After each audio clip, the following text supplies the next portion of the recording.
அஸ்ஸலாமு அலைக்கும் கைஸ். என்ன பண்ணியிருக்கிறேன்னு பார்க்குறீங்களா? நான் இன்றைக்கி வடக்கறி செய்யலான்னு சொல்லி பிளான் பண்ணியிருக்கிறேன். ஃபஸ்ட்டு கடலைப்பருப்பை 2 தண்ணி வாஷ் பண்ணிவிட்டு ஒரு 2 ஹவர் அளவுக்கு ஊற வச்சுடுங்க. அதுக்கப்புறம் மிக்ஸி ஜாரில் இந்த கடலைப்பருப்பு, அதுக்கப்புறம் 4 காஞ்ச மிளகா, 1/2 டீஸ்பூன் அளவுக்கு சோம்பு, அதுக்கு தேவையான உப்பு போட்டு குறைப்பாக அரைச்சி வச்சுக்கலாம். அதுக்கப்புறம் கடாய் வச்சு எண்ணெய் ஊற்றி எண்ணெய் சூடாகின பிறகு இப்போ சின்ன சின்ன பால்ஸ் பண்ணி இதில் நம்ம விட்டுடலாம். இப்போ இது ஃப்ரை ஆகிற வரைக்கும் ஒரு 2 ஆனியனை சாப்ஸ் பண்ணி வச்சுக்கலாம். அதுக்கப்புறம் இது ஃப்ரை ஆகிடுச்சான்னு பார்க்குறேன். ஸோ ஃப்ரை ஆகிட்டுருக்கு. ஸோ நல்லா ஃப்ரை ஆகிடுச்சு. இப்போ இதை நம்ம வெளியில் எடுத்துக்கலாம். ஸோ எடுத்த பிறகு மீதி மாவையும் நான் இந்த எண்ணெய் உள்ளே போட்டாச்சு. ஸோ போட்டு முடித்த உடனேயே அதையும் ஃப்ரை பண்ணி எடுத்தாச்சு. அதுக்கப்புறம் இதில் எண்ணெய் ஜாஸ்தி இருந்தது, நான் கொஞ்சம் எடுத்துட்டேன் எண்ணெய். வடக்கறிக்கு இப்போ எவ்வளோ எண்ணெய் வேணுமோ அவ்வளோ எண்ணெய் நான் ஊற்றிருக்கிறேன்.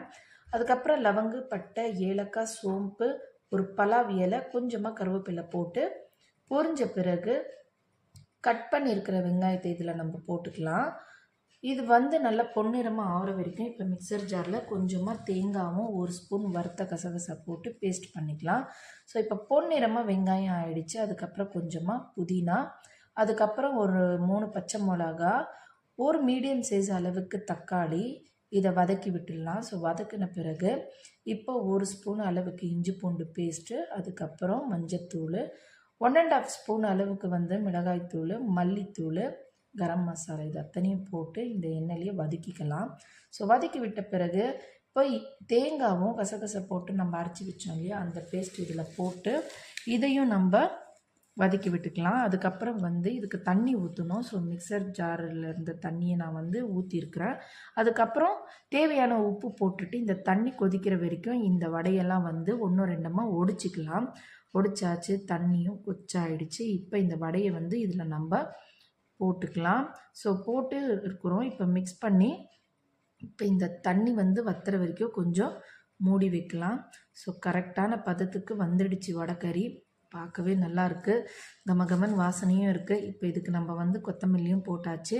ஸோ இப்போ நான் மிக்ஸ் பண்ணி பார்த்தேன், கரெக்டான பதத்துக்கு இருக்குது இந்த வடைக்கறி.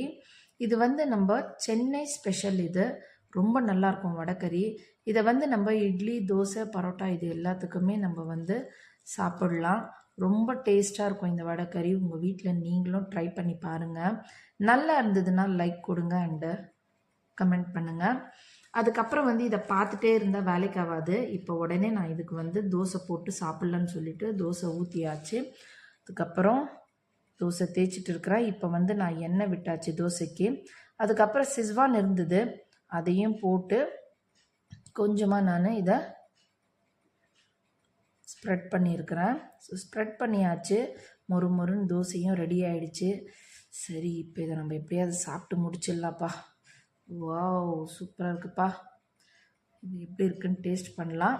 ஸோ இப்போ டேஸ்ட் பண்ணின்னு இருக்கிறேன். Wow, super nice.